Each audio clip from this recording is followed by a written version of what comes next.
The tallest sand dunes in North America started as a result of one of the largest volcanic eruptions ever in Earth's history. La Garita caldera has a plethora of sand from volcanic ash and dried up lakes.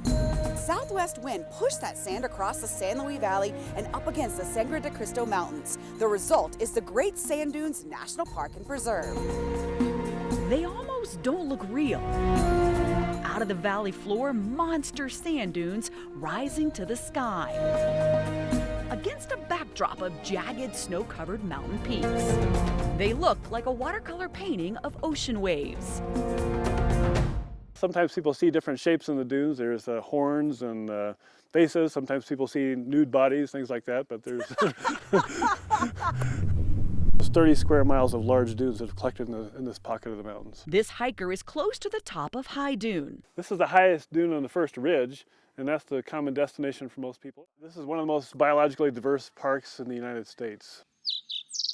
We have species that are found here and nowhere else on Earth, like the Great Sand Dunes tiger beetle. We have all the types of species you'd see in the Rocky Mountains, like elk, bighorn sheep. And then, of course, then we have wetlands here that have species such as egrets and sandhill cranes that you would find in places like Florida. Walking in the Medno Creek bed, it's a world of discovery. The creek is leaving tracks behind of where it's been the day before. And you can also see streaks of black sand in the creek here. That's black magnetite. The magnetite has its own magnetic charge, so if you were out there with a compass, it would actually spin your compass around. Medno Creek is one of the best examples of surge flow in the world. It's a geologically rare phenomenon. Look closely, the water is rolling back upstream. You have to have a steep sand channel, a mobile sand bottom, and sufficient water flowing down. As the water is flowing down, it builds up these ridges called anti-dunes, and they start to trap the water, and as soon as enough pressure builds up, the wave will break. Medno Creek and Sand Creek are critical to the sand dunes' survival. Both of these creeks wrap like arms around the Great Sand Dunes.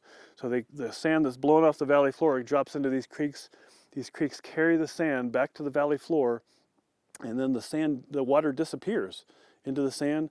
The sand blows back up again, and this recycling action makes these the tallest dunes in North America. So kick up your boots and sit for a spell at Colorado's natural beach. Wade through the water. At peak flow, usually in early June, you can even float the creek. Time to tackle the dunes. There's a trick to hiking them. Walk on the ridges. So if you stay on the left side of those ridges, you'll find pretty firm footing, and then you want to sled down the right side or the east side of the dune faces. Rent a specially designed sand sled or board and zip down the dunes. So it's not just quartz in the sand, right? Oh, there's about 200 different minerals that make up the Great Sand Dunes.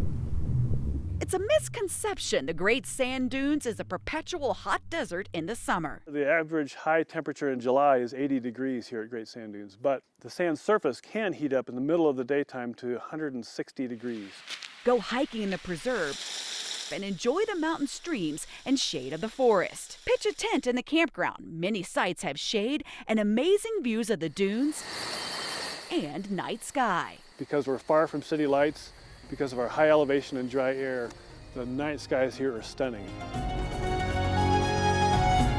And so are the shades of red, yellow, and brown of the vast San Luis Valley to the green of the forest and stark white of snow on the mountains. It's a colorful, diverse world at the tallest sand dunes in North America.